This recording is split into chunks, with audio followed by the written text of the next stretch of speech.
Welcome everybody for another accountant showcase where we're trying to bring light into this profession and tell folks telling their story, how they got started. And today we have a super awesome guest with us, Mr. John Garret, who's going to tell his story. And John, let's get this rolling. Thank you for your time today and joining us. And so tell us what you're doing nowadays. No, I appreciate it, Chris. Thank you so much. Yeah, now I'm working with organizations to help them attract and retain engaged talent, just create a unique culture that is special to you. You know, like we work so hard to try and be like everyone else. And it's like, but then, you know, no one cares as an individual and collectively as a firm or as a company. And so it's really just lean into what makes you unique and lean into what makes you different. And I believe it's your people's outside of work hobbies and passions and interests. And so my book, What's Your And?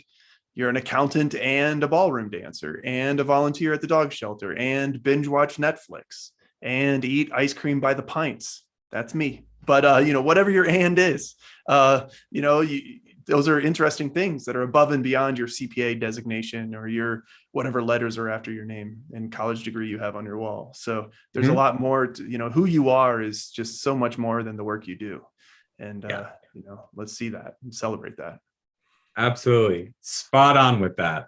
And now your journey began in the accounting profession. And so let's talk on that. Was this like, how did it get started? Like, was it in your family? Was there a cousin that was an accountant? Did you a mentor, a professor? None of those things. None of that. So I graduated from a really small public school outside of St. Louis in Illinois, really small town. And I went to the University of Notre Dame and I was going to be in engineering and a D in physics. And my birthday on April 15th pretty much meant accounting was for me. And so I was like, I'm out. Like I just got hammered at school, like just annihilated. And so I went to business because, you know, I can better see that. And so went to business. And then at the end of my sophomore year was like, okay, so which you had to choose, you know, accounting, finance, they called it MIS at the time, like information systems, or I forget what marketing. And so I was like, well, which one can I pick and still not really pick? And so like, if you choose an accounting degree, you can always later on go into finance. You can later on go into marketing. You can later on go into information systems. But if you choose any of those other three, you can never go into accounting. And so I was like, oh, so I'm kind of making a grow up decision, but not really making a final grow up decision. And so that's really how I chose accounting.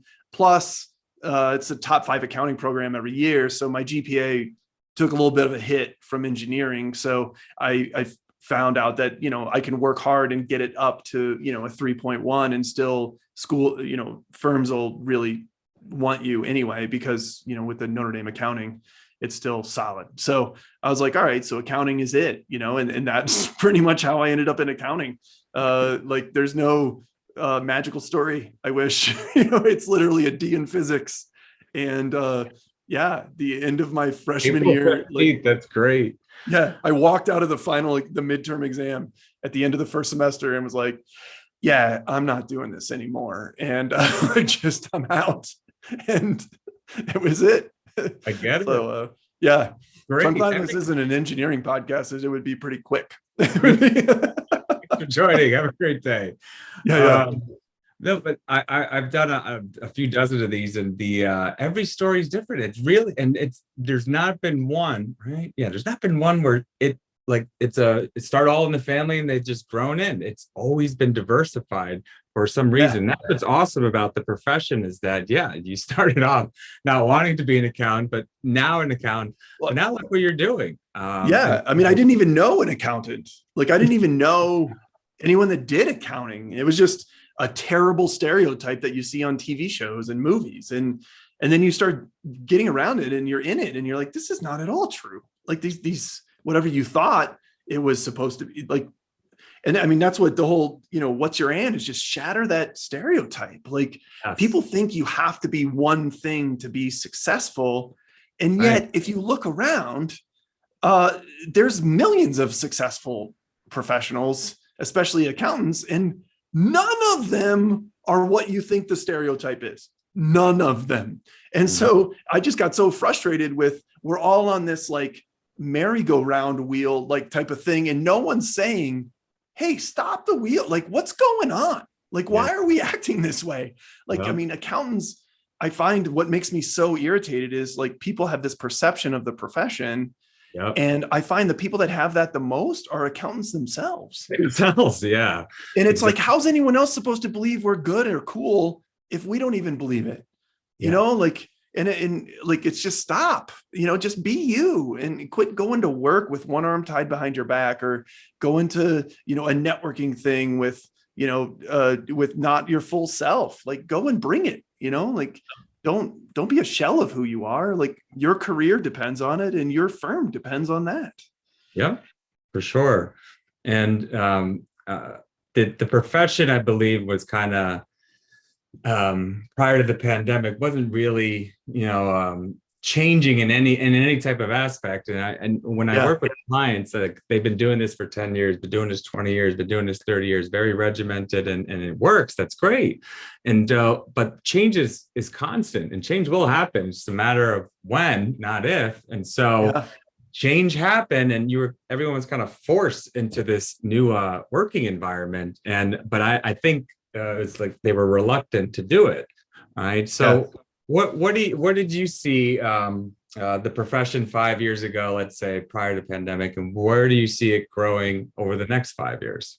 Oh, yeah. Yeah. Well, you know, I mean, related to that whole change thing is it's always happening, whether it's you get promoted within the firm, so you're using a different skill set now than you were when you were a staff person, or you go and work for industry, you go to work somewhere else, you have a different technology now. Like, always has changed. But the eye of the hurricane is these outside of work, who you are, you know, your hobbies and passions, and that your personality, like, that doesn't change. That's your anchor. It's a source of confidence, you know. So if you put your identity in, I'm 100% an accountant, and that's who I am, and that's all I am, and that's what then you're in this tornado all the time, and like, you don't even know which way's up or anything.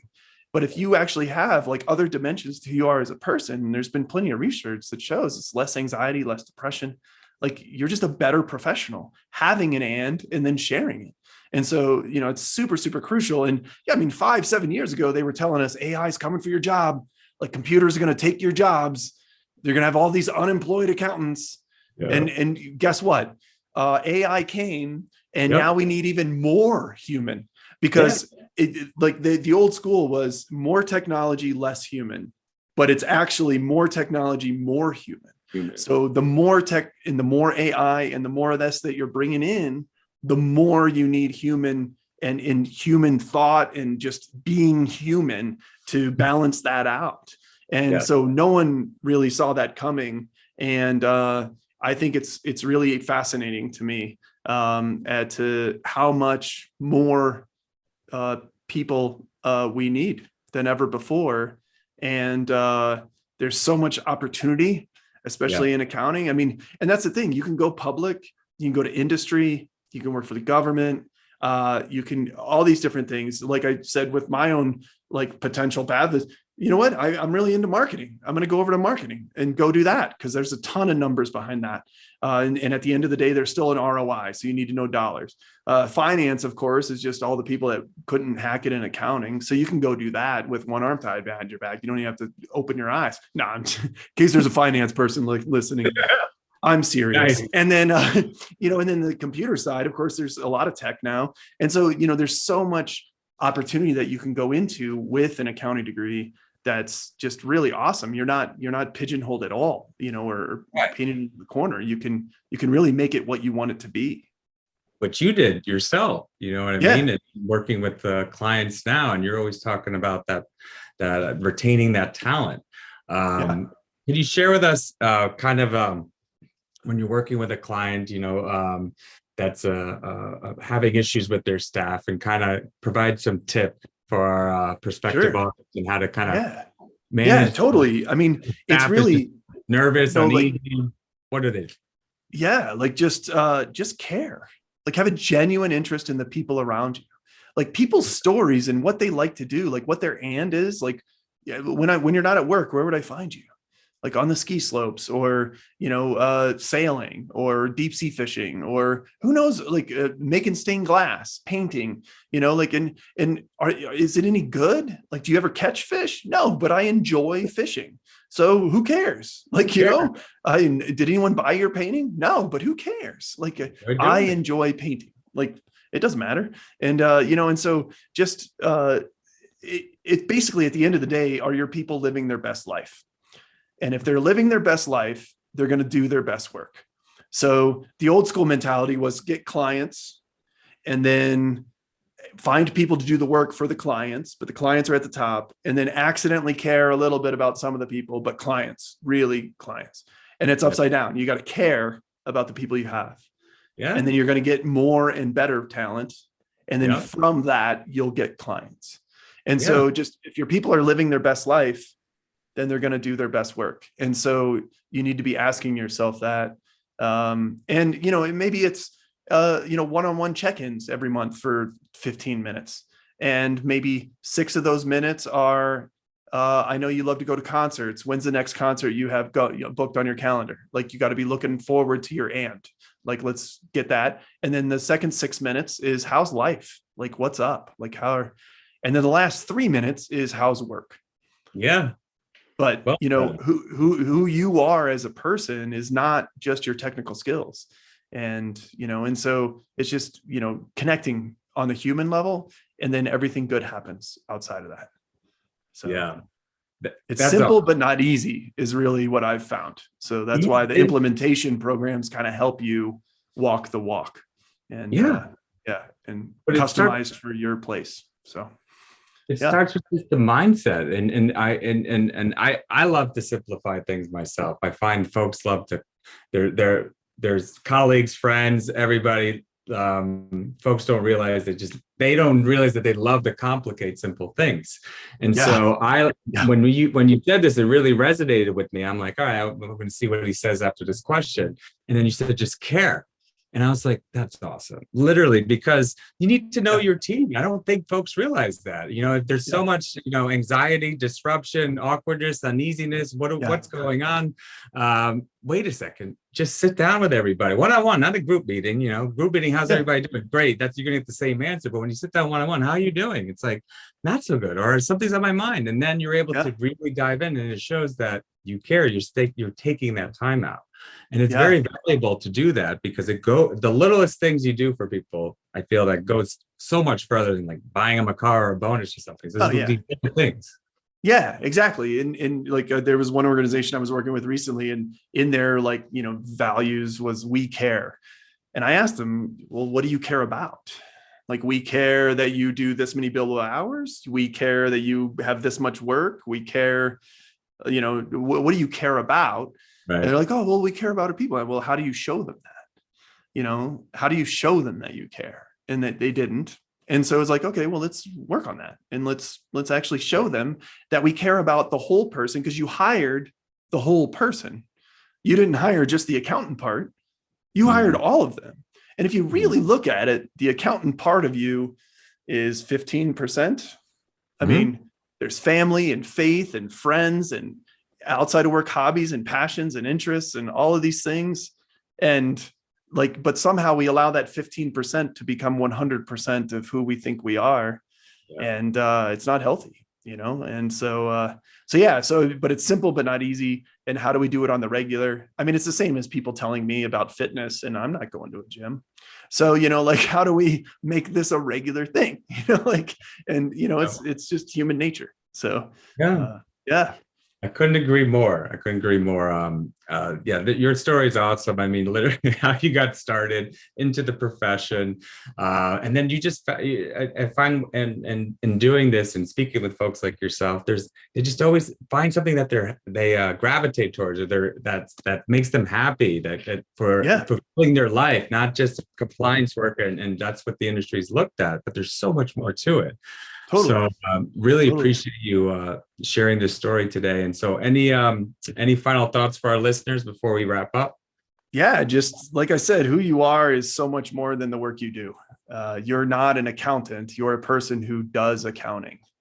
and along with a bunch of other things. And so, shatter that stereotype of whatever you thought you were supposed to be, because you're the manager, you're the CFO, you're the partner. Like, you don't have to be something that you think you're supposed to be. Like, be you, bring that to the profession, because enough is enough.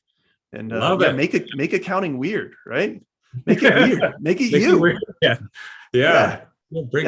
Bring some. It's so regimented and so detail oriented, but just let's not worry about all that, right? Let's worry about our staff. When we actually care, they're going to care about their clients. The clients are going to refer the heck because they feel like they're this firm actually cares about me, and business just grows organically without having to do anything, but just like know your people. Literally. I mean, and people are leaving, they're going somewhere. So why don't they come to you? There we go. Yeah, it's a new workforce, millennial workforce. It's not like working, like you said, 100 billable hours this week. It's like, what can your firm do for me? Right? Firm just like, I don't know. What do we do? Well, we got some t-shirts and we get you free lunch during busy season. It's like, oh, do you also let me use the bathroom? Amazing. Like, what firm isn't doing all these things? It's like, but there's other things that you can do as well above and beyond pay, and it's, and it really comes down to just knowing and caring about your people, and then see what comes out of that. Awesome. Love it. Thank you so much again for coming on. I feel like we could talk all afternoon, but we got to wrap up today. For now, folks, take care. We'll be back soon with another guest, and be safe and take care.